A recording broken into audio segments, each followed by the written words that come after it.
Oke, thank you Erni, thank you Oyo, thank you semuanya. Shalom, selamat malam semuanya. Apa kabar? Saya percaya semua kabarnya luar biasa. Nah, mulai bulan Agustus ini, ya tiap Senin pertama tiap bulan itu Tuhan ikatkan saya pertama untuk perjamuan kudus, ya. Tapi yang kedua Tuhan ikatkan saya juga untuk kita mulai belajar tentang living the new you, jadi menghidupi Anda dan saya sebagai ciptaan yang baru. Amin. Bagaimana kita menghidupinya, bagaimana kita mengalaminya. Nah, untuk itu kita berdoa supaya setiap Senin pertama ini ada juga yang bersaksi atau berbagi pengalaman hidupnya. Karena saya percaya kehidupan kita diperbarui oleh Tuhan itu perjalanan yang benar-benar luar biasa serunya. Amin. Tiap orang pengalamannya beda-beda, tapi semua headingnya, tujuannya semuanya sama. Menjadi serupa dengan Kristus. Amin. Jadi kita mau dari mana, kota mana, dari negara mana, dimanapun Anda berada, headingnya semuanya sama. Serupa dengan Kristus. Nah, untuk itu hari ini kita akan mulai ya, living the new you. Jadi saudara menghidupi ciptaan baru ini. Ya, jadi kenapa saya minta ada yang kesaksian, karena supaya kita bisa sama-sama ngerti, oh ternyata jungkir baliknya saya juga ya nggak beda-beda amat gitu loh dengan yang lain-lain. Karena semuanya jungkir balik, saudara. Terus orang mikir, kok Tuhan jahat yang jungkir-jungkirin? Enggak, saudara. Ya, Tuhan nggak pernah jahat. Cuman masalahnya kita tuh kagak ngerti gitu loh. Ya, kita kagak ngerti. Jadi biar hati kita boleh belajar pada malam ini. Oke, hari ini kita nanti akan ada tamunya Driska. Tapi yang lebih dari tamu adalah mamanya Driska. Ya, itu spesial. Ya, terus ada apa sih emang? Ya saya juga nggak tahu, saudara. Yang penting ada cerita tentang hebatnya Tuhan dalam keluarga ini. Amin. Oke, saya mulai dengan Kolose 3 ayat 10, The Passion Translation. Ya. Kolose 3 ayat 10. Firman Tuhan berkata di ayat ini, kehidupanmu sebagai ciptaan yang baru. Ya, ini Paulus bilang kepada jemaat di di Kolose. Ya, kehidupanmu sebagai ciptaan yang baru akan terus-menerus diperbaharui. Menjadi serupa dengan Dia yang menciptakanmu. Saudara lihat ya, kehidupanmu, kehidupan kita sebagai ciptaan yang baru. Jadi ketika Anda dan saya lahir baru, itu firman Tuhan bilang, ya, roh kita tuh dihidupkan kembali, saudara. Ya, roh Tuhan masuk lagi ke dalam kita. Persis seperti manusia pertama dulu sebelum jatuh. Ya, kehidupan kita yang baru ini terus-menerus diperbaharui menjadi serupa dengan Dia yang menciptakan. Nah, pengertian terus-menerus ini, saudara, artinya apa? Ya, akan terus ada adjustment. Kenapa? Ya karena hidup kita seringkali noleh sana, noleh sini, mandek, ya kan, mundur, ya kan, kadang-kadang marah, ngambek, ya kan. Yang nggak pernah ngambek angkat tangan, ya kan. Ngambek sama siapa, Pak? Ngambek sama Tuhan. Halo. Ya, kadang-kadang kita tuh nggak ngerti, kok Tuhan gini sih, kok Tuhan gitu sih, ya kan. Walaupun kadang-kadang kita nggak ngerti, tapi lama-lama kita akan ngerti. Amin. Saudara, kehidupan yang baru, ya kan, ciptaan yang baru akan terus-menerus diperbaharui menjadi serupa dengan Dia yang menciptakanmu. Dan ini akan memberimu pewahyuan yang penuh tentang Allah. Jadi ketika hidup kita semakin diperbaharui, hidup kita semakin diperbaharui, ini akan menjadikan kita pengertian pewahyuan yang penuh tentang Allah. Lagu yang tadi Oyo nyanyikan itu termasuk yang saya suka, saudara. Bahasa Inggrisnya keren sih, Reckless Love. Saya suka bilang sama Oyo, saya nerjemahin lagu ini namanya bukan Reckless Love, saudara, tapi kasih yang ugal-ugalan. Kasih Tuhan sama saudara dan saya ini ugal-ugalan, saudara. Ya, kasih yang benar-benar tidak bisa diukur. Ya, cintanya dia itu luar biasa, saudara. Nah, kalimat-kalimat tadi itu muncul dari penulisnya karena apa? Dia mengalami ini semua, kehidupan ciptaan baru yang terus-menerus diperbaharui. Amin. Nah, saya berdoa supaya Anda dan saya bisa ngerti. Nah, bagaimana kita bisa diperbaharui? Kita harus makin mengenal dia. Kita baca firman Tuhan, yes. Tapi kita juga belajar, ya kan, dari para utusan-utusan Tuhan. Kalau Anda lihat Efesus 4 ayat 11, Tuhan yang memilih dan Tuhan yang mengutus. Ya, 5 jawatan, saudara. 5 jawatan yang diutus Tuhan untuk melayani, untuk memberikan pelatihan dan pengajaran bagi orang-orang kudus, yaitu Anda dan saya. Ya, dan maaf, 5 jawatan ini kita tahu adalah rasul, nabi, penginjil, gembala, dan guru. Ya. Saya ulangi. Rasul, nabi, penginjil, gembala, dan guru. Mereka ini yang punya jawatan ini. Ya. Jawatan itu office, artinya apa? Memang dia dipanggil, ditentukan Tuhan untuk menjadi seperti itu. Dan mereka lah yang akan mengajar para orang kudus, Anda dan saya, para pahlawan Tuhan itu diajar, di tracking, saudara, ya, supaya mereka masuk, ya, destiny-nya itu, destiny utama, tujuan utama menjadi serupa dengan dia. Kita tahu dari 2 Korintus 5:17 bahwa kita adalah ciptaan baru, yang lama sudah berlalu. Jangan noleh-noleh ke belakang lagi.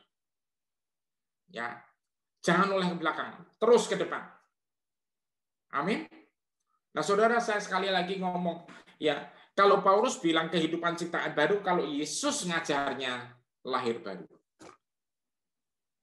Saya dulu mikir kenapa ya?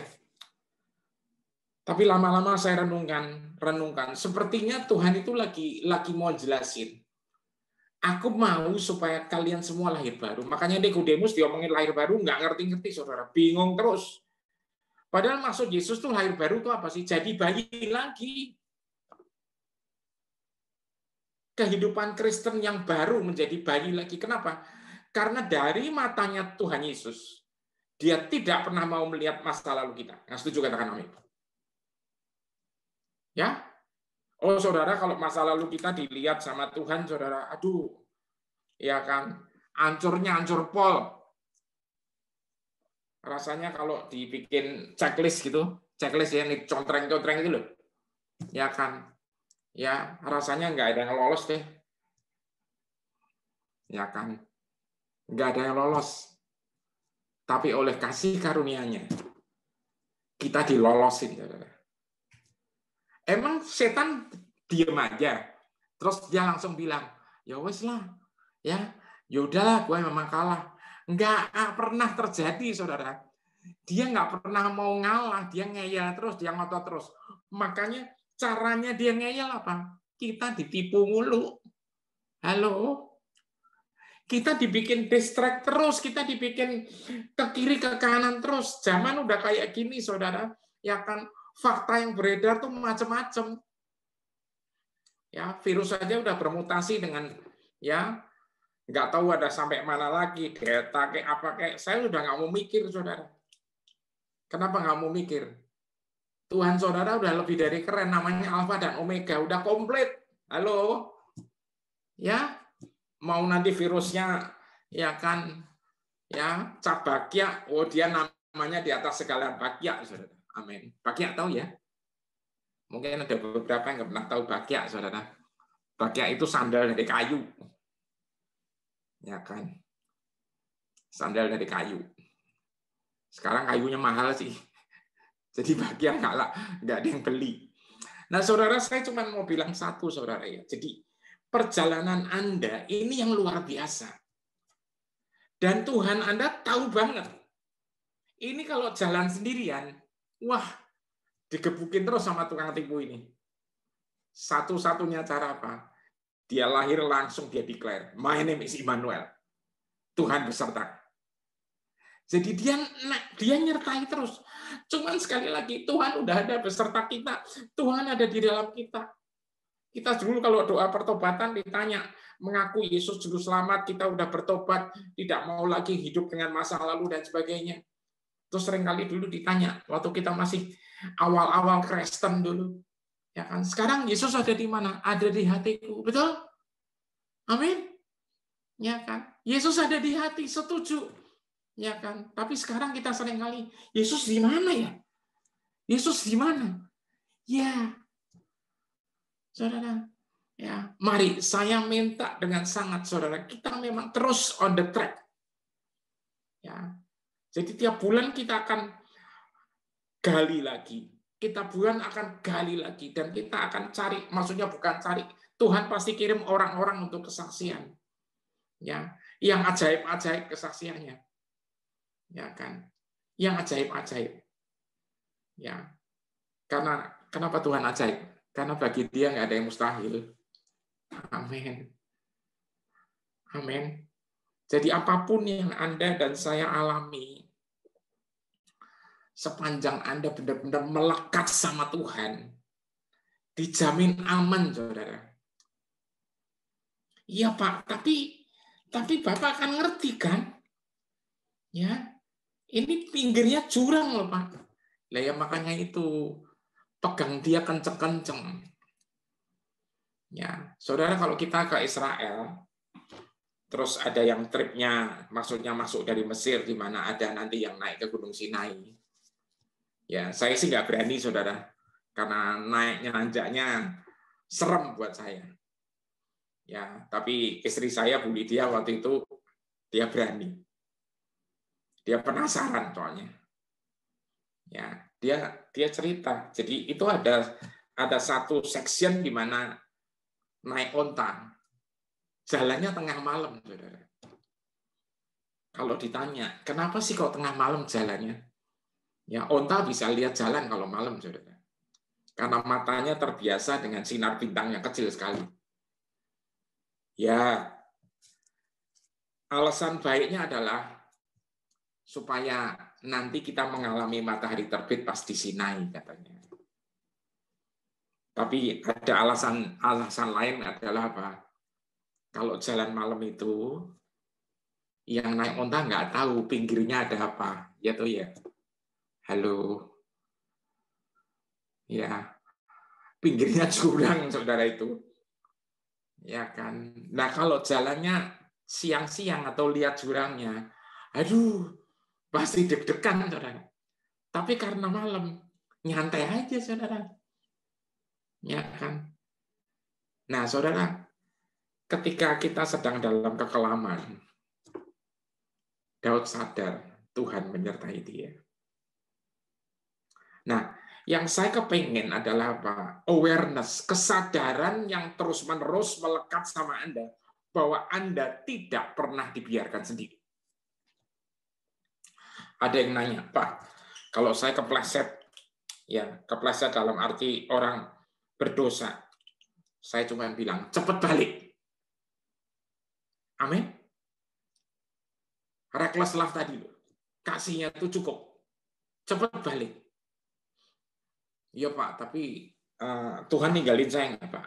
Saudara, basically Tuhan tuh nggak suka ninggalin, yang sering ninggalin tuh kita. Halo, kita yang sering keluyuran, sering kelayapan, ya kan? Nengok sana, nengok sini, saudara. Jadi saya mau bilang, nempel terus sama dia. Karena ini semua, saudara, kehidupan Anda sebagai ciptaan yang baru yang terus-menerus diperbarui. Ini yang sebenarnya di Alkitab juga nanti kita tahu sebagai dari kemuliaan kepada kemuliaan, from glory to glory. Tapi ingat ya, ini standarnya surga. Amin. Jadi nanti kita akan makin belajar, makin dalam. Jadi Serial tiap Senin pertama ini akan bicara tentang bagaimana practically-nya. Bagaimana kita menghidupinya. Kita nggak sendirian. Nggak mungkin. Kita harus disertai Tuhan. Nah, saya nggak panjangkan. Ya, dengan hormat saya undang Driska, dan nanti mamanya juga akan bersharing. Mamanya namanya Ibu Elana. Ini ibu yang sangat luar biasa, saudara. Ya kan? Kenapa luar biasa? Nah, kalau nggak luar biasa, anaknya bisa ketawa terus gitu, saudara. Ya kan? Nah, amin. Nah, saya serahkan platformnya, mikrofonnya kepada Driska dan mamanya. Monggo. Oke, terima kasih Be. Oke, selamat malam semuanya. Hari ini aku akan sharing sedikit pengalaman tentang apa yang aku alamin, dan aku ditemani sama mamaku. Mungkin bisa dilihat mukanya mirip kan? Oke, aku nggak lama-lama. Jadi hari ini kita temanya living the new you gitu. Dan waktu Babe minta aku untuk sharing, aku kepikiran kalau mau sharing tentang living the new you, aku pikir aku harus sedikit cerita tentang the old me gitu ya. Seperti apa gitu kacaunya, seperti apa. Jadi gini, aku beberapa tahun yang lalu, tepatnya sekitar tahun 2009 dan 2012, itu aku mengalami yang disebut depresi gitu ya. Depresi bukan kayak kesedihan biasa, tetapi yang depresi yang aku alami adalah depresi yang sampai harus dirawat oleh psikiater atau dokter spesialis jiwa. Nah, memang pada saat itu di tahun 2009 itu belum topik tentang kesehatan mental itu belum seperti sekarang ya, belum seperti sekarang pembahasannya gitu. Bahkan topik tentang kesehatan mental itu sering dianggap tabu gitu kalau kita ngomongin tentang kesehatan mental. Nah, jadi pada saat aku mengalami itu, respon keluargaku, keluarga besar maksudnya, dan beberapa teman dekat itu juga kaget karena aku cukup aktif di pelayanan, aku melayani juga. Jadi mereka responnya, loh kenapa kok bisa sampai depresi dan sampai harus dirawat gitu.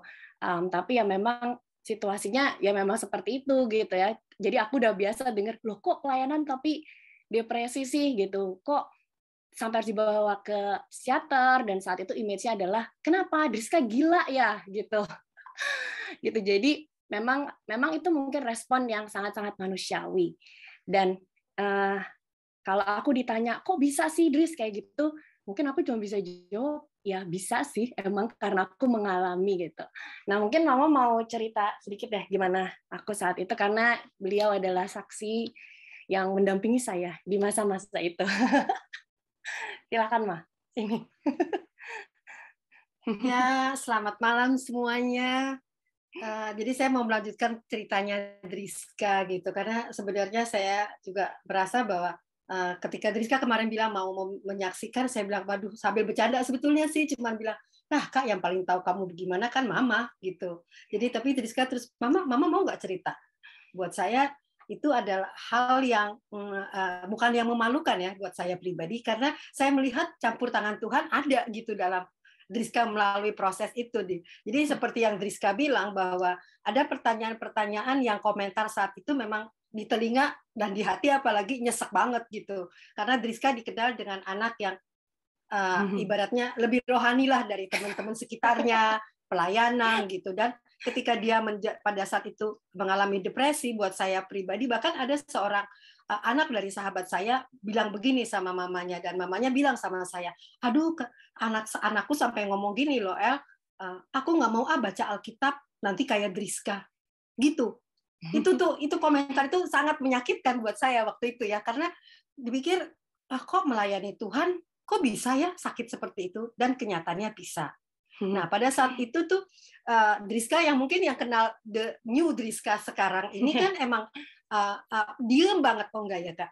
Dia berisik banget, cerewet dan segala sesuatu, sangat-sangat ceria. Jadi ketika dia mengalami depresi itu, saya benar-benar melihat dia tuh bukan Driska yang saya kenal. gitu, pandangannya kosong, tidak mau makan dan segala macam yang mungkin secara fisik pasti orang bisa melihat bahwa orang ini lagi nggak benar gitu. Dan sehingga pada akhirnya Driska harus dirawat oleh psikiater. Satu hal yang saya mau ingatkan kepada khususnya orang tua di sini atau siapapun ya, nggak usah malu kalau kita ada saudara ataupun kita punya yang kita kenal dekat sekalipun bahwa mereka mengalami depresi, walaupun melihat mereka udah aktif di pelayanan, mereka tuh perlu dibantu, itu aja. Dan saya melihat banget penyertaan Tuhan di dalam kehidupan Driska. Nanti Driska akan lebih detail lagi. Tapi buat saya ada satu hal yang sangat saya syukuri, bahwa mungkin karena memang Driska dari dalamnya itu udah mencari Tuhan gitu. Jadi dia pokoknya dia nurut banget. Saya cuma bilang satu, Kak, kamu lagi saat ini nggak bisa mikir. Ikut aja apa kata Mama. Jadi dia tuh kalau dibawa ke gereja, pada saat puji-pujian yang biasanya dia tepuk tangan, dia cuma bengong, gini. Saya cuma pegang tangannya, tapi saya tahu Tuhan, firman Tuhan yang disampaikan pasti nggak akan sia-sia, rohnya menangkap.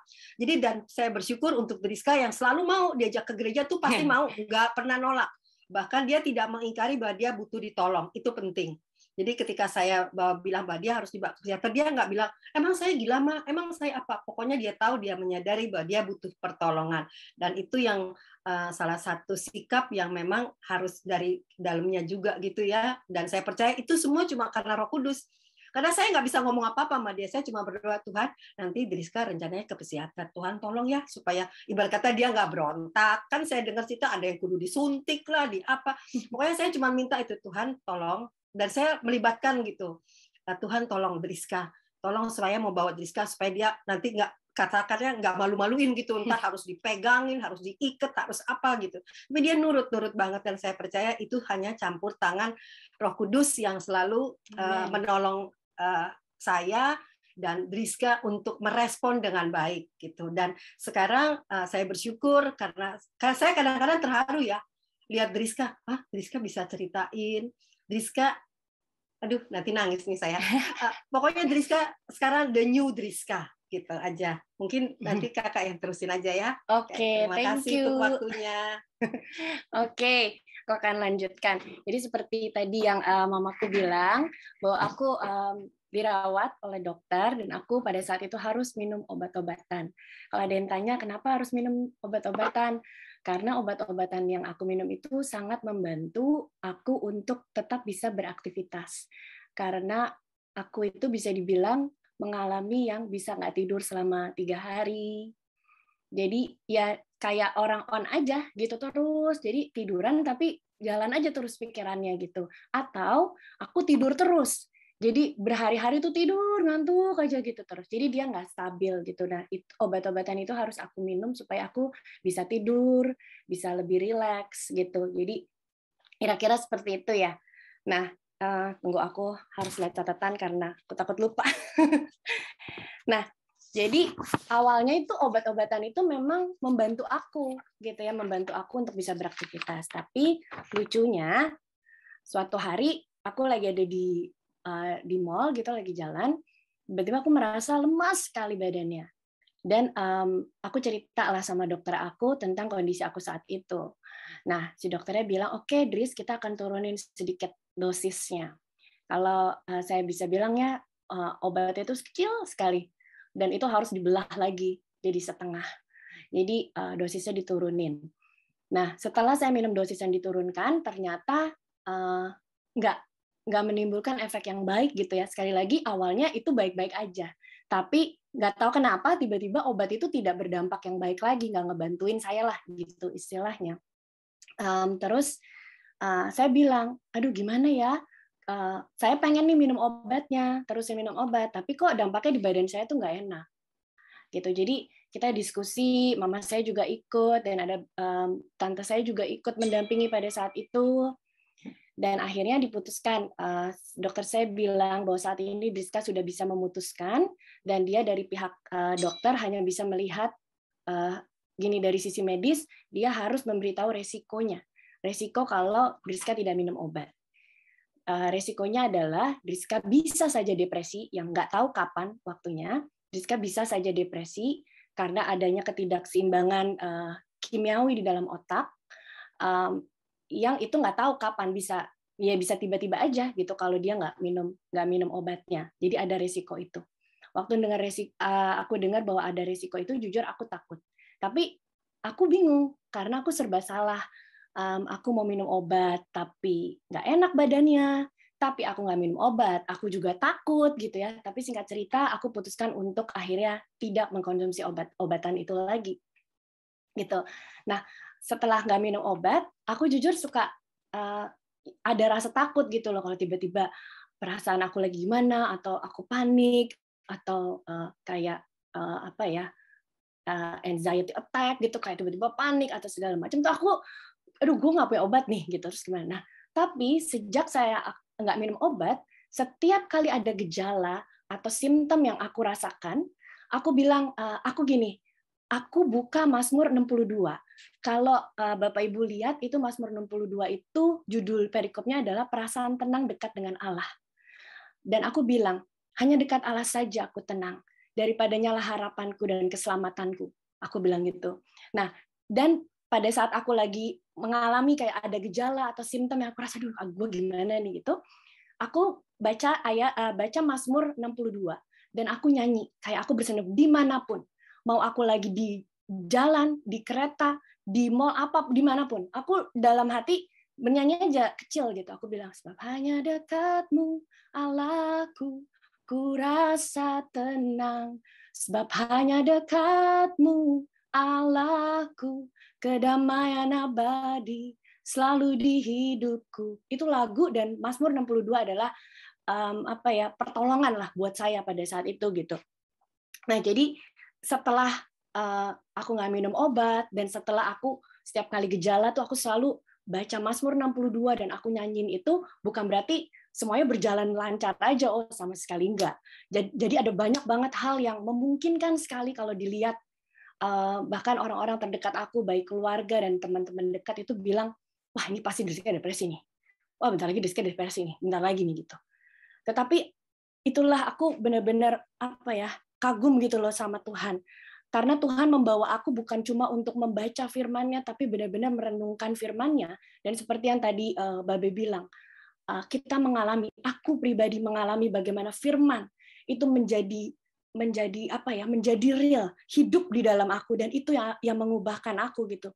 Jadi aku belajar bahwa firman Tuhan itu adalah dasar daripada segala sesuatunya gitu. Situasinya mau kayak gimana, apa sih yang firman Tuhan katakan gitu. Nah, simpelnya mungkin aku bisa bilang seperti ini ya. Misalnya gini, aku lagi takut gitu tentang masa depan. Nah, aku cari firman Tuhan atau kebenarannya bilang apa tentang hal ini. Tentang perasaan ini firman Tuhan bilang apa. Misalnya pada saat aku mikirin masa depan aku ingat Yeremia 29 ayat 11 bilang, sebab aku tahu rancangan-rancangan apa yang ada padaku mengenai kamu, yaitu rancangan damai sejahtera dan bukan rancangan kecelakaan, untuk memberikan kepadamu hari depan yang penuh harapan. Jadi aku bilang, Tuhan, aku nggak tahu masa depanku seperti apa, tetapi aku tahu bahwa Engkau tahu masa depanku, dan Engkau janji masa depanku adalah masa depan yang penuh dengan harapan. Terus kalau misalnya aku lagi mentok, misalnya lagi kerja atau lagi apa, terus kayak misalnya tahun lalu mamaku juga sempat dirawat karena dia COVID gitu ya, ada berbagai hal yang membuat aku panik dan aduh takut mesti gimana. Lalu aku cari waktu gitu untuk menenangkan diri, dan aku bilang apa kebenarannya tentang situasi ini gitu. Udah mentok nggak tahu, aku ingat, oh Yohanes 10 ayat 10, Tuhan bilang akulah jalan kebenaran, bukan Yohanes 10, aku lupa di mana tuh ayatnya, Yohanes aja pokoknya. Yohanes itu bilang bahwa akulah jalan kebenaran dan hidup. Aku bilang, Tuhan, Engkaulah jalan. Aku nggak tahu gimana mesti saat ini, tetapi Engkau akan membuka jalan. Jadi aku selalu kantor dengan firman Tuhan gitu. Misalnya pada saat aku lagi merasa sedih, merasa sendiri gitu, aku bilang, oh Tuhan terima kasih karena aku punya imam besar yang turut merasakan apa yang aku rasain. Gitu. Jadi aku merasakan banget bagaimana firman Tuhan itu memperbaharui pikiran aku gitu. Dari dulu sampai sekarang, sampai saat ini, firman Tuhan itu terus bekerja memperbaharui pikiran aku gitu. Nah, soal memperbaharui pikiran ini aku mau kita untuk lihat ayat ada di Roma 12, ayat yang ke-1 sampai 2 versinya The Message. Suka banget ayat ini. Ya. Nah, ini agak panjang memang, tetapi aku bold di poin-poin yang aku mau bahas. Dibilang God helping you. Kita nggak pernah sendiri. Ini yang jadi kekuatan buat Tuhan tuh nolongin kita. Take your everyday, ordinary life. You're sleeping, eating, going to work, and walking around life and place it before God as an offering. Embracing what God does for you is the best thing you can do for Him. Nah, ini yang aku mau kita sama-sama pelan bacanya. Untuk biarkan firman ini meresap masuk sampai ke manusia batin kita. Don't become so well adjusted to your culture that you fit into it without even thinking. Instead, fix your attention on God, and you will be changed from the inside out. Nah, di sini aku mau kita berhenti sebentar. Dibilang, instead, fix your attention on God. You will be changed. Kamu akan diubahkan. Kita semua akan diubahkan. Dirubah from the inside out. Kita akan dirubah. Bukan kita yang merubah diri kita sendiri. Kalau boleh aku bilang, saya udah capek untuk berusaha merubah diri saya sendiri. Kayak yang harusnya mikir gini, oh harusnya kan gini, Dris. Harusnya gini, Dris. Harusnya gini, Dris. Udah capek dengar kata harus. Tapi saya bersyukur sekali bahwa Tuhan yang saya sembah itu bukan Tuhan yang harus ini dan harus itu. Tapi Tuhan yang saya sembah adalah Tuhan yang membantu dan menolong from the inside out. He will transform us. Dan kita lanjut di bawahnya yang di bold dibilang masih yang tadi Roma 12 ayat yang kedua di bagian paling bawah, God brings the best out of you, develops well for maturity in you. Aku itu tipe orang yang kalau baca firman sukanya pelan-pelan, terus aku tunggu aku belum ngerti, terus aku pelan-pelan bacanya. Dibilang God brings the best out of you. Bukan kita yang bring the best out of us, tetapi Tuhan, God brings the best out of you, develops. Dia tuh yang membantu kita sampai kita akhirnya bisa mature, sampai kita tuh bisa matang gitu. Nah, yang aku belajar di sini dan aku alamin secara pribadi bahwa perubahan pikiran kita bukan dari usaha diri kita sendiri, tapi dibilang ya dengan jelas tadi bahwa Tuhan yang mengubahkan kita from the inside out. Nah, aku akan ajak kita semua lagi untuk lihat di Filipi 2 ayat yang ke-13 dari TPT. Ya, di sini dibilang Allah akan menyegarkanmu dan menanamkan di dalammu suatu gairah untuk mencapai hal-hal baik yang ingin kamu lakukan. Nah, itu aku baca ada footnotes-nya dibilang hal-hal yang ingin kamu lakukan adalah hal-hal yang menyenangkan Tuhan. Nah, di versi Amplified kita bisa lihat, for it is, dalam tanda kurung, not your strength, but it is God who is effectively at work in you. Nah, lagi-lagi nih, aku bersyukur banget. Ayat ini benar-benar menjelaskan bahwa itu bukan kekuatan kita. Untuk kita bisa mencapai hal-hal yang baik, bahkan untuk hal-hal untuk kita menyenangkan Dia, itu bukan kekuatan kita, tetapi kekuatan Dia yang bekerja di dalam kita. Nah, seperti tadi Babe udah singgung, mention ayat yang Kolose 3 ayat yang 10, yang dari TPT kehidupanmu sebagai ciptaan yang baru itu akan terus-menerus diperbaharui, menjadi serupa dengan Dia. Nah, waktu aku merenungkan ayat ini, aku kayak diingetin, dikasih pengertian gitu, bahwa kata diperbaharui adalah bentuk pasif.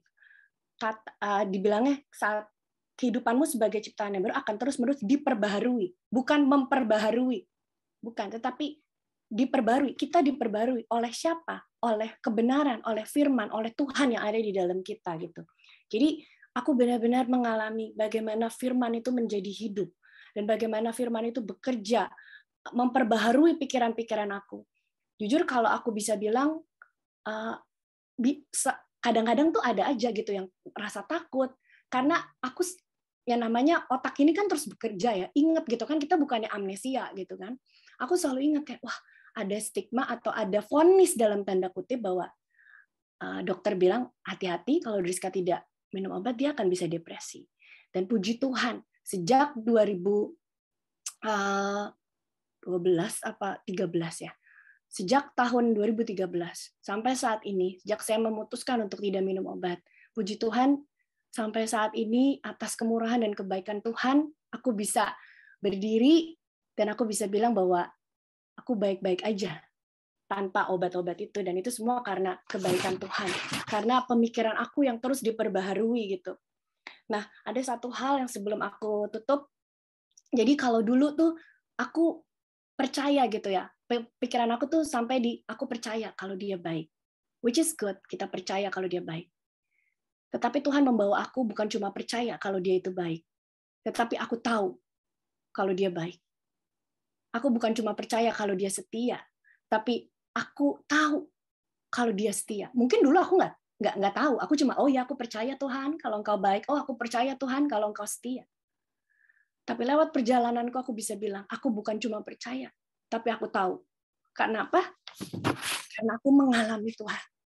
Karena aku mengalami bagaimana Tuhan memulihkan aku. Dan aku akan tutup sharing aku malam ini di Roma 8 ayat yang ke-28 dari versi The Amplified. Ya, di sini dibilang, and we know, dan kita tahu, dalam tanda kurung, with great confidence, that God, who is deeply concerned about us, dibilang Tuhan yang concern, Tuhan yang peduli dengan kita, causes all things to work together as a plan. Jadi sebagai rencana, for apa? Untuk apa? Untuk kebaikan.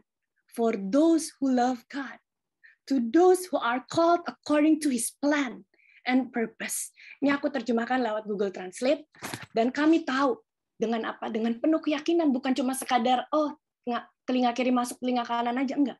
Tapi kami tahu, aku tahu dengan penuh keyakinan bahwa Tuhan yang sangat memperhatikan aku menyebabkan segala sesuatu bekerja sebagai rencananya Dia untuk kebaikan bagi aku yang mengasihi Dia, yang dipanggil sesuai dengan rencana dan tujuannya.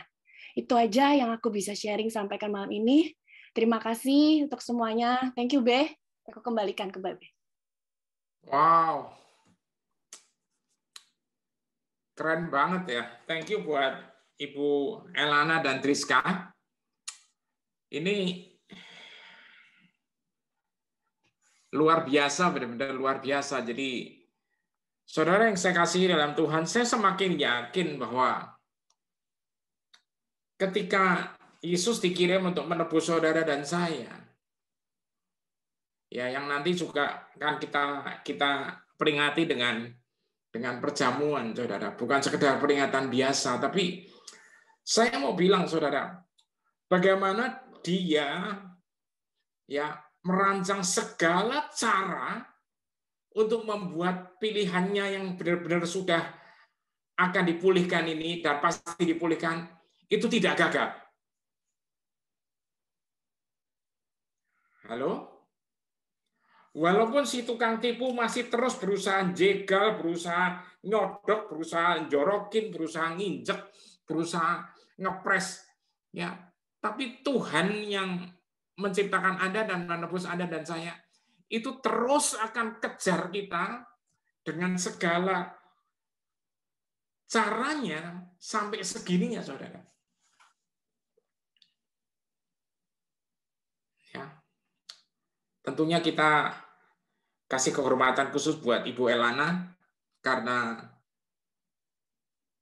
Ibu berhasil membuat satu suasana di rumah, bukan suasana dunia, tapi suasana surga. A safe place to grow.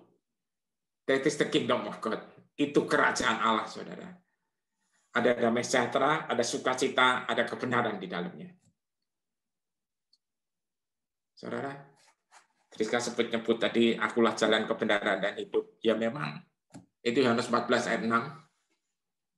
Ya, dia ada penalti nanti karena dia nggak hafal ayat itu. Ya kan. Ya, anak-anak rohani saya kalau nggak hafal ayat saya denda, saudara. Ya kan, bukan denda apa-apa sih. Ya, karena iblis itu kalah kalau sama ayat, saudara, bukan kalah sama gertakan kita. Ya kan. Ya, dia galak banget, saudara. Tapi ayatnya Anda keluarin, ambles langsung dia, saudara. Nah, jadi saudara, Rizka baca Roma 8 ayat 28. Saya akan lanjut Roma 8 ayat 29. Saudara. Mungkin kok bisa nyambung, Pak? Bukan saya nyambungin, saudara. Semua terjadi dengan Tuhan. Dia ngambil dari versi, apa tadi? Message ya, kalau nggak salah. Saya ngambil dari The Passion. Karena dia mengetahui segala sesuatu tentang kita sebelum kita dilahirkan.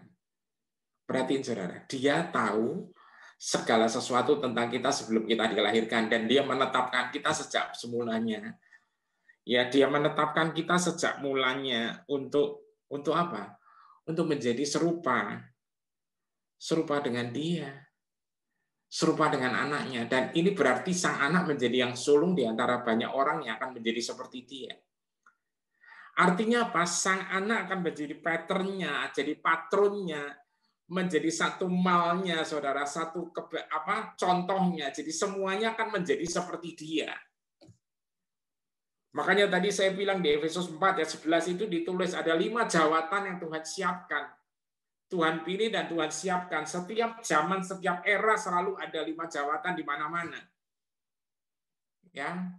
Dan ingat, ini Tuhan yang ngangkat, saudara. Ya. Jadi orang, jadi rasul, jadi nabi, jadi penginjil, jadi gembala, jadi guru itu Tuhan yang angkat, Tuhan yang milih. Untuk apa? Mengajar semua umatnya, saudara. Supaya apa? Supaya mereka semua makin lama makin dewasa. Dan mereka dipenuhi oleh kepenuhan Allah. Saya nggak akan bahas itu sekarang, saudara, karena ini perlu waktu yang tidak pendek. Nanti satu hari kita akan bahas tentang itu. Ya, saudara, lihat baik-baik ya. Sang anak akan menjadi yang sulung. Artinya apa? Di sini keluarga akan dipulihkan, saudara, keluarga Allah. Amin. Kita semua jadi keluarga. Makanya kita makan tubuh dan minum darahnya. Kenapa? Karena kita keluarga. Ya, karena dagingnya dia ada di dalam kita, darahnya dia ada di dalam kita. Kita jadi satu keluarga. Model boleh macam-macam, saudara. Ya kan, model boleh macam-macam. Tapi hatinya sama. Hatinya Tuhan. Amin. Ayat 30, The Passion. Dan setelah Dia menentukan segala sesuatu, setelah Dia menentukan rancangan bagi kita sejak mulanya, Dia memanggil kita kepada dirinya sendiri. Dia memanggil, saudara. Ya. Dan mentransfer kebenarannya yang sempurna kepada setiap orang yang dipanggilnya. Saudara, jadi Dia setelah Dia menentukan, ya, karena Dia pilih, Dia panggil kepada dirinya, yaitu kita ini. Nah, gimana kalau kita nggak respon? Nah, ini yang repot. Tapi saya percaya Anda ada di sini karena Anda meresponi. Yang setuju katakan amin. Ya kan? Bukan Anda atau saya yang milih Tuhan, tapi Tuhan yang memilih setiap kita. Dan karena kita say yes, saudara, ya, Dia mentransfer kebenarannya kepada kita, gitu loh, yang sempurna. Karena kita tidak mungkin benar, ya, Dia yang memberi. Dan selanjutnya kita hidup di dalam kebenaran itu. Makanya jangan keluar masuk, jangan on off, jangan hilang-hilangan, saudara. Nah, kebenaran sempurna kepada setiap orang yang dipanggilnya, dan mereka yang mempunyai kebenarannya yang sempurna, mereka yang punya kebenaran sempurna itu dimuliakannya juga bersama dengan anaknya. Saudara, kalau bicara dimuliakan, tadi saya bilang juga tentang glory itu glory. Ingat ya, ini versinya Tuhan loh. Artinya apa? Nanti orang sekitar kita akan tahu Anda itu mulia. Wow, keren dong Pak. Iya, keren banget. Apa sih kemuliaan versi surga? Satu hari Musa tanya sama Tuhan, show me your glory, Lord. Tunjukkan kemuliaanmu. Kalau Alkitab bahasa Indonesia ini tulis, aku akan menunjukkan segenap kegemilanganku. Ya itu nggak salah. Tapi kegemilangannya Tuhan apa sih? Di bahasa Inggris ditulis, I will show all of my goodness. Aku akan tunjukkan semua kebaikanku. Dan itu dibuktikan. Dia mati di salib. Buat Anda dan saya. Dan Dia selesaikan tuntas. Amin. Saudara, saya ajak Anda lihat dari versinya yang The Passion Translation tadi udah, sekarang dari The Message. Ya. Oh. God knew what He was doing from the very beginning. Tadi udah jelas. He decided from the outset to shape the lives of those who love Him. Jadi Dia memutuskan, ya, untuk apa? Untuk mereka itu, saudara, ya kan? Untuk mereka, ya, itu di set lagi, saudara. mereka diputuskan ya dari luar untuk dibangun, saudara, untuk dibentuk lagi, ya kan, ya supaya apa? Bagi mereka yang mengasihi Dia, supaya menjadi satu jalur as the life of His Son dalam kehidupan dengan anaknya. Sang putra menjadi yang sulung. The Son stands first in the line of humanity. He restored. Jadi sang putra Yesus akan menjadi yang sulung di dalam garis kemanusiaan yang Dia pulihkan. Ya, di sini tulis we see the original and intended shape of our lives there in Him. Jadi kita mulai melihat gambar asli daripada satu bentukan yang dibentuk ulang untuk hidup kita ada di dalam Dia. Jadi setelah Yesus membuat rancangan ini, saudara, after God made that decision of what His children should be like, akan apa nanti anak-anaknya akan menjadi seperti apa, jadi pattern-nya, destiny-nya akan seperti apa. Seperti Kristus, saudara. Ya, He follow it up by calling people by name. Saudara, Dia memanggil orang-orang ini yang dipilihnya, yaitu Anda dan saya, dengan nama Anda. Sekali lagi, saya ulangi lagi, dengan nama Anda masing-masing. Ini sangat unik, sangat private. Dan ini anugerah. Makanya kalau orang sudah dipanggil Tuhan, maksudnya dipilih sama Tuhan, yaitu Anda dan saya. Kemanapun, saudara, kita mau muter mana aja nggak bisa. Saya jujur, saya nggak pernah mau tuh jadi pembicara atau jadi pendeta, saudara. Nggak pernah, maksudnya bukan semua. Banyak keluarga saya yang masuk di dalam dunia pelayanan. Kenapa saya nggak mau? Karena saya bilang, nggak rame. Ya, jadi saya mau masuk dunia saya sendiri.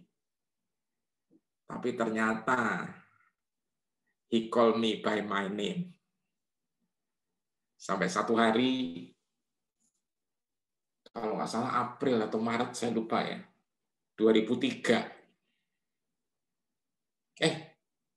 Kelamaan Pak, 2003. Kurang lama. 1993. Lagi pelayanan di satu kebaktian, ada seorang hamba Tuhan memanggil nama saya. Di akhir dari khotbahnya dia, di doa penutup bahkan dari khotbahnya dia. Dia bilang ada seorang yang bernama ini, dan itu nama saya. Akan Tuhan cabut dari pekerjaannya. Wah, saudara, bukannya senang, saudara. Semakin saya kepengen tanam itu semua, ya kan, anchor-anchor, saudara, atau jangkar-jangkar pekerjaan saya, tancepin semua lebih kencang supaya aku nggak dicabut.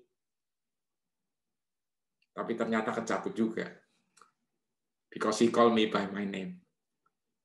Hari ini Tuhan panggil Anda by your name. Waktu itu sebenarnya. Tapi Dia ingetin lagi. Apa sih? Anda adalah orang yang kupilih. And then, after getting them established, setelah disiapkan, dibangun itu semua, He stayed with them to the end. Dia menyertai sampai akhir. Gloriously completing, ya, disempurnakan dalam kemuliaan untuk apa yang Dia sudah mulai. Saudara yang saya kasih, lihat baik-baik ini. Amin. Tolong, benar-benar tolong, saudara.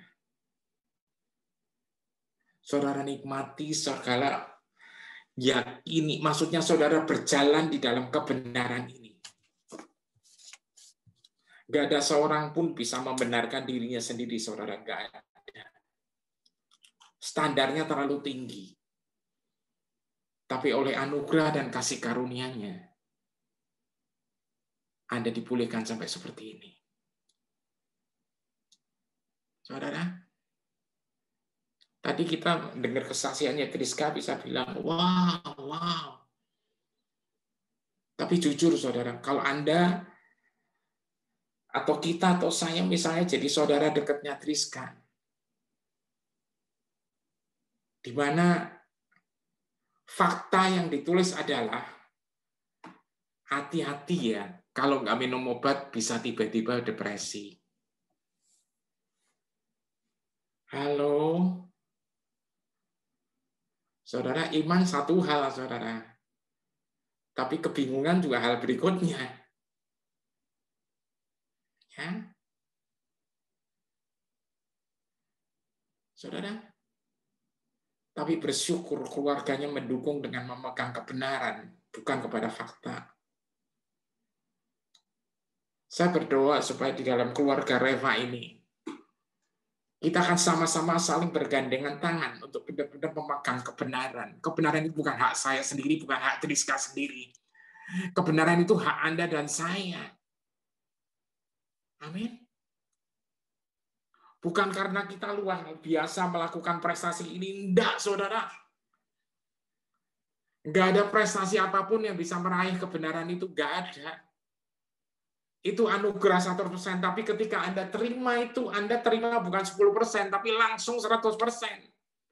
Nah, perjalanannya, perjuangannya adalah apa? Anda menghidupi kebenaran itu. Karena apa? Tukang tipunya bengok-bengok terus, saudara. Teriak-teriak terus. Ya, kita dibikin goyang terus, dibikin goyah terus. Saya percaya saudara punya kesaksian ini masing-masing. Mohon dengan hormat kalau bisa tolong ditulis kepada kami, kepada admin. Berapa sih Pak nomornya admin? Kalau saya nggak salah 081 299 299 280. I hope still correct this one. Ya, nomornya Reva tuh. Nah, benar kan? Saudara tolong tulis, bukan apa-apa, saudara. Ya, kami ingin melengkapi dan membuktikan kepada si tukang tipu, si pendusta. Yang benar adalah Bapakku, bukan engkau.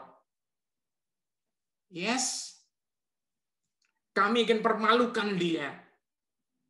Dia boleh teriak-teriak, saudara. Bahasa Sundanya boleh gegrowokan, saudara. Ya kan? Ya, boleh gebor-gebor, boleh jerit-jerit, boleh jungkir balik, segala bunyi-bunyian ditabuh. Tapi Tuhan Anda tetap ngomong di dalam keheningan. Halo. Dan dia keren. Kenapa? Dia tidak pernah takut akan segala kelemahan Anda. Malah dia tutup itu semua dengan sebuah kata, kasih. I love you. Amin. Saudara, bukti kasih yang paling dia, Bang, ketika dia rela mati buat Anda dan saya. Saya bukan pengen mendramatisir, tapi saya nggak tahu kenapa kok jadi begini gitu loh. Saya ingin Anda sadari, mujizat-mujizat yang dialami Driska bukan cuma Driska punya, tapi buat Anda semua. Apapun yang Anda alami, Tuhan jauh lebih besar daripada itu semua. Amin. Ya. Saya percaya yang nulis amin-amin pasti itu banyak kesaksian. Jadi nanti itu tak catat, saudara. Terus habis itu bulan depan nggak ada yang amin-amin. Gantian saya yang sakit kepala. Ayo, siapkan hatimu, saudara. Siapkan kerkesnya. Saya buka dulu perjamuan saya.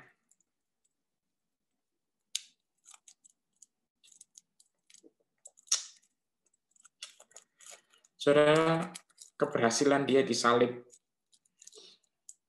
itu adalah buat Anda dan saya. Amin. Itu 100% buat kita, saudara.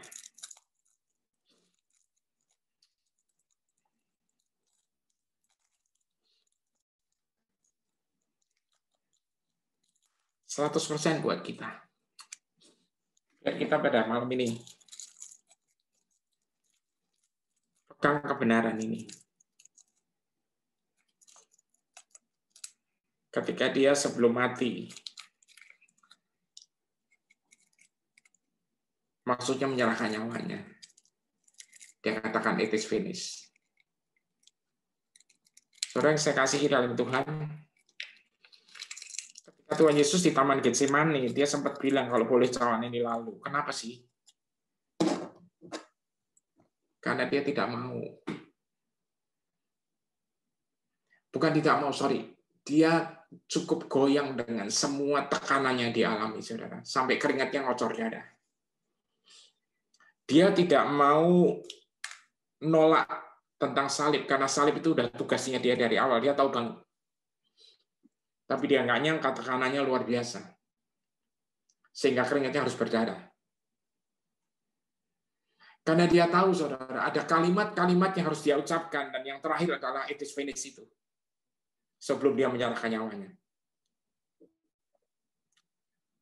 Tapi puji Tuhan, dia juga akhiri dengan kalau boleh cawan ini lalu, tapi kehendakmu yang jadi. Apakah cawannya lalu, saudara? Enggak. Jalan terus. Aniaya jalan, siksaan jalan, semuanya jalan, saudara. Ya.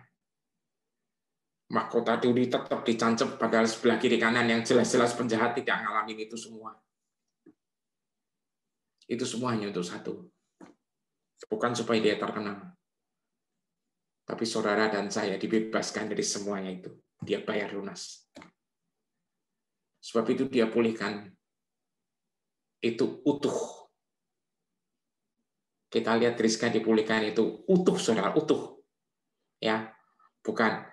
Ya Rizka ada pulih, tapi ya kadang-kadang goyang-goyang. Enggak ada kadang lagi, saudara. Yang adalah the truth. Kebenaran itu membuat dia bebas. Merdeka. Amin.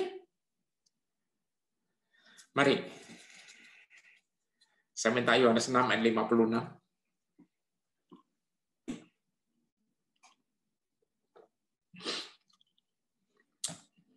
Yohanes 6:56, yes. Orang yang makan tubuhku dan minum darahku. Ini Yesus yang ngomong, saudaranya. Orang yang makan tubuhku dan minum darahku tinggal di dalam aku dan aku di dalam dia. Jadi Anda yang makan tubuhnya dan minum darahnya, itu Anda tinggal di dalam dia dan dia di dalam kita. Amin. Soalnya saya kasih, kita angkat tubuh Kristus.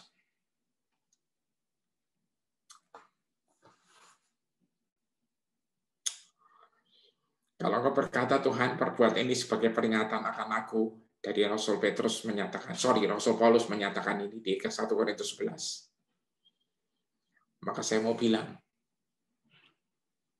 kebenaran apa itu? Bahwa kita memperingati dia. Dia selesaikan tuntas.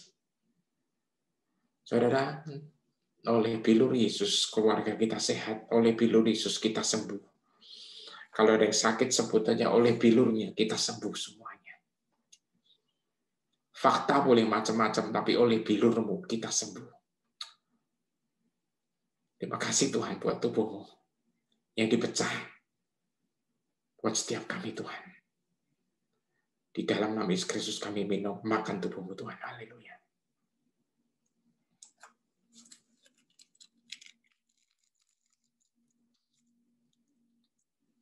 Kita angkat darah Kristus. Bisa tolong screen-nya ditarik. Mari kita angkat darah Kristus.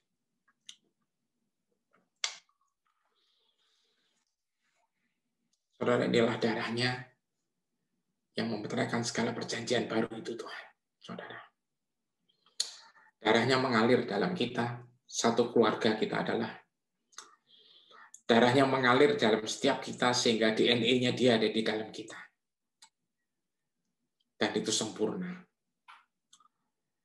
Di dalam nama Yesus Kristus, kami minum darah Kristus. Haleluya.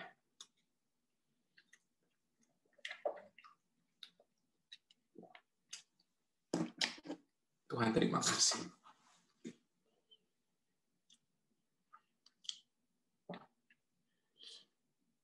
Buka hati saudara. kita akan masuk di dalam berendam dalam kasih Tuhan. So, silakan yuk. Kalau ada sesuatu yang kamu mau sampaikan, silakan juga yuk.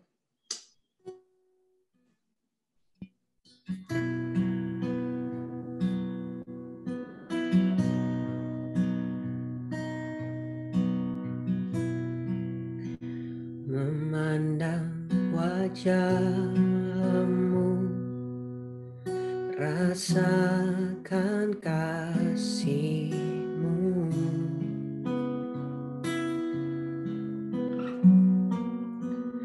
tinggal dekat-Mu setiap saat di dalam hidupku.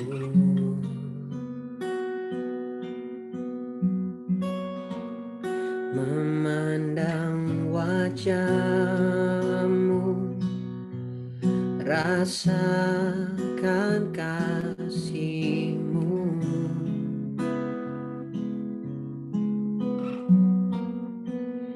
tinggal dekat-Mu setiap saat di dalam hidupku. Bapakku yang baik, sangat ku cinta, kasih-Mu padaku semakin nyata ku rasakan. Kaulah Bapakku yang baik, penuh karunia, ku bersyukur selalu kepadamu Bapa.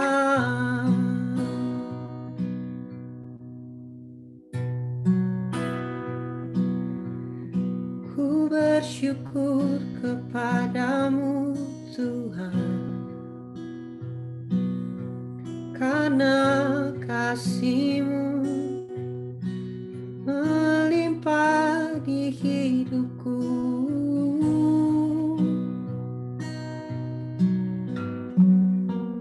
Memandang wajah-Mu, rasakan kasih-Mu,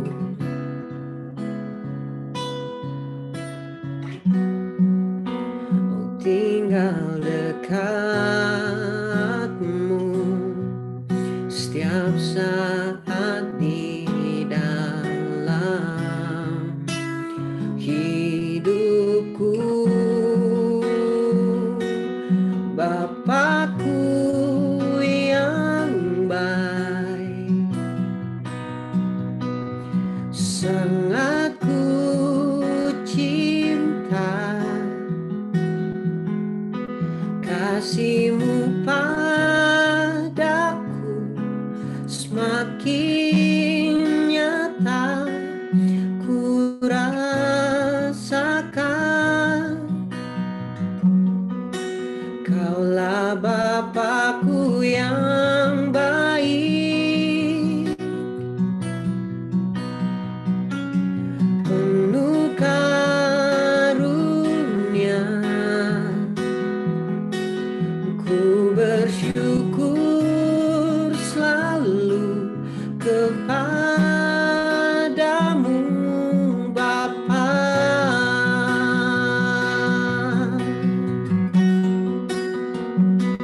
Oh Bapakku yang baik,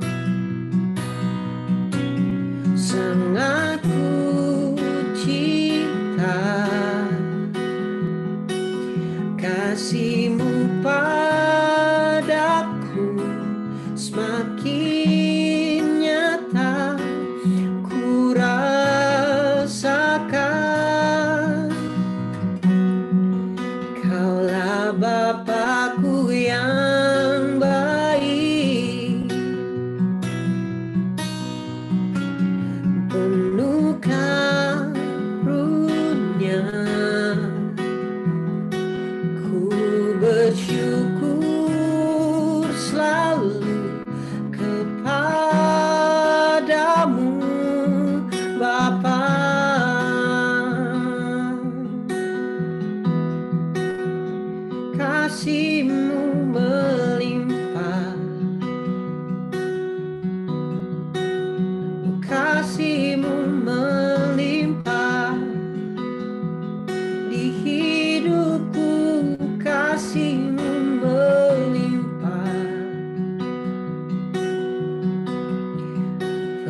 pengorbananmu,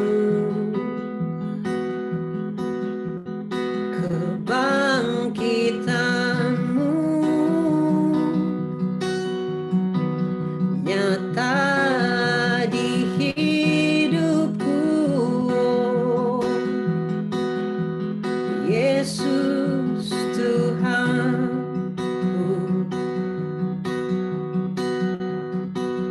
Kasih-Mu melimpah,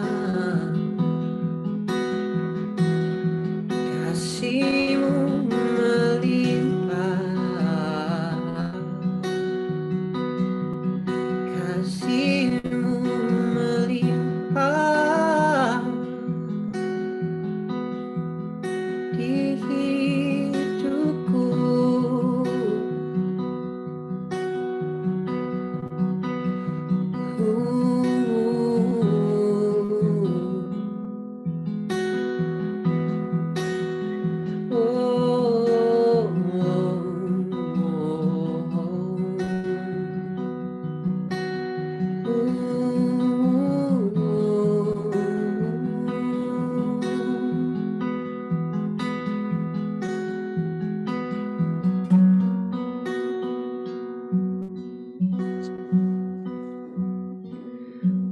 Bapakku yang baik,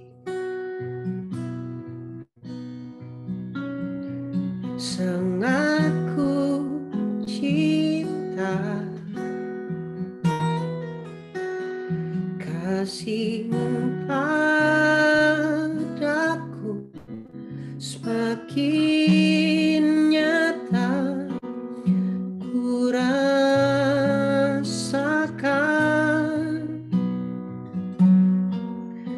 Kaulah Bapakku yang baik, penuh karunia. Ku bersyukur selalu kepadamu, Bapa.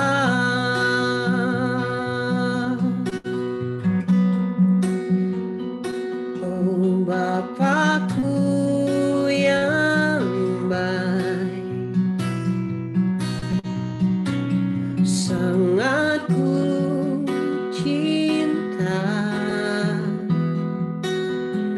kasih-Mu padaku semakin nyata ku rasakan.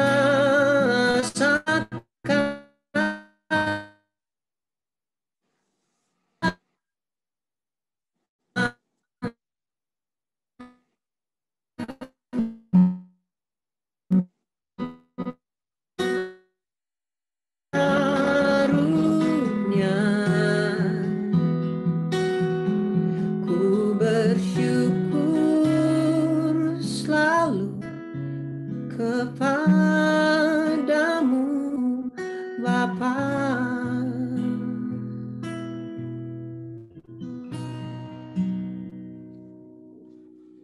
Saudara yang saya kasihi, saya merasa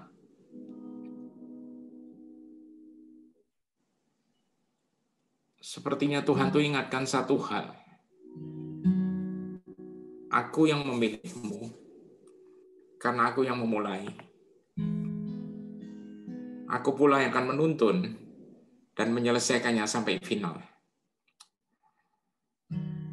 Jadi sepertinya Tuhan mau mengingatkan lagi, inisiatif dari Dia.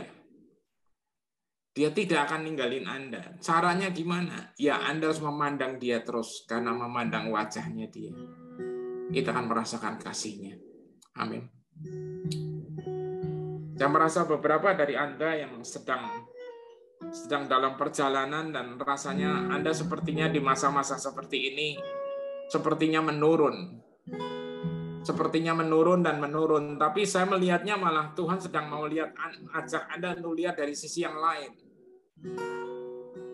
Dari sisi yang lain. Karena Anda sedang disiapkan. untuk naik dari kemuliaan kepada kemuliaan. Saudara, bukannya menurun, tapi Tuhan sepertinya sedang membawa Anda. Ya, kita harus tahu, saudara, di dataran yang rendah sekali, itu oksigennya biasanya lebih banyak. Jadi kita sedang sepertinya nyedot nafas yang banyak untuk ancang-ancang. Karena habis itu Anda akan diterbangkan. Dan di sanalah Anda akan ngerti glory to glory seperti apa. Terima kasih Bapak, terima kasih Tuhan Yesus, terima kasih Roh Kudus. Hamba-Mu selesai bicara, tapi Roh Kudus selalu tidak akan selesai. Dia selalu ada penyertai kami Tuhan. Bahkan mungkin malam ini lewat mimpi. Nyatakanlah dirimu lewat mimpi Tuhan. Ke atas para pahlawan-Mu ini Tuhan. Haleluya. Amin.